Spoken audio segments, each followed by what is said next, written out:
అందరికీ నమస్కారం. పంచతంత్ర కథలకి స్వాగతం. వివాదం వచ్చినప్పుడు తొందరపడకుండా నిదానంగా ఆలోచించి నిర్ణయం తీసుకోవాలి అనే చక్కటి సూక్తి మీద ఆధారపడిన కోడిపిల్ల పావురం కథ. అనగనగా ఒక ఊళ్ళో ఒక రైతు ఉండేవాడు. అతను ఓ కోడిపిల్లని పావురాన్ని కలిపి పెంచసాగాడు. కోడిపిల్లకి పావురానికి ఒకే చోట ఆహారం వేసేవాడు. పావురం 2 గింజలు తిని ఆకాశంలో ఓసారి చక్కర్లు కొట్టి వచ్చేది.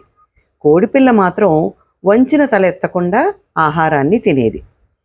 పావురం సగం నూకలు తినేసరికి కోడిపిల్ల ఆహారం మొత్తం ఖాళీ చేసేసేది. దాంతో పావురం అర్ధాకలితో సరిపెట్టుకునేది. ఈ కారణంగా రెండిటి మధ్య శత్రుత్వం ఏర్పడింది.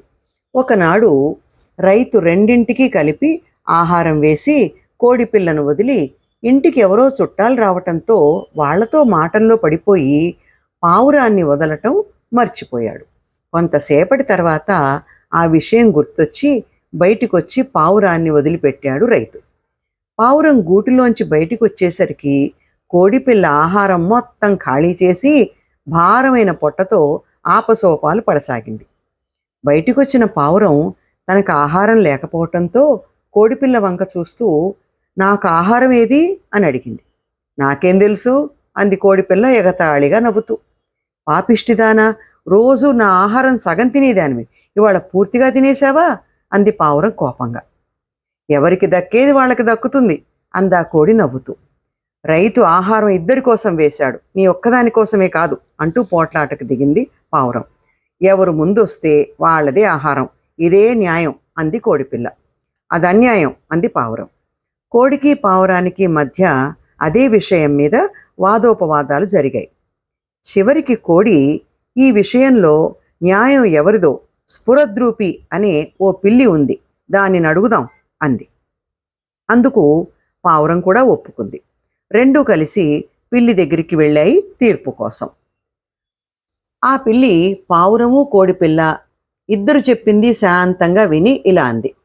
మిత్రులారా, మీరిద్దరూ ఒకే జాతి వారు కాకపోయినా ఒకే చోట పెరుగుతున్నారు కనుక మీ ఇద్దరి మధ్య స్నేహభావం ఉండాలి. బతకటానికి ప్రతి ప్రాణికి ఆహారం అవసరం. అవసరానికి మించిన ఆహారాన్ని తినటం అనారోగ్యానికి దారితీస్తుంది. రైతు మీ ఇద్దరి కోసం ఆహారాన్ని పెడుతున్నాడు కనుక మీ ఇద్దరూ ఆహారాన్ని సమంగా తినాలి. శత్రుత్వంతో ఒకరి మీద ఒకరు కత్తులు దూసుకోవటం కంటే మిత్రత్వంతో ఐకమత్యంగా కలిసి ఉంటే మీ స్నేహం ముందు ముందు మీ జాతుల వారికి ఆదర్శం అవుతుంది అంటూ మంచి మాటలు చెప్పింది పిల్లి. పిల్లి మాటలతో కోడిపిల్ల మనసు మారి తన తప్పును ఒప్పుకుంది. ఆ రోజు నుంచి కోడిపిల్ల తనకు కావలసినంత ఆహారం మాత్రం తిని మిగతా ఆహారం పావురానికి వదిలిపెట్టేది. పిల్లి చేసిన సంధి వల్ల కోడిపిల్ల పావురం ఐకమత్యంగా కలిసి ఉండసాగాయి. కథ సమాప్తం. మరో మంచి కథతో మళ్ళీ కలుద్దాం.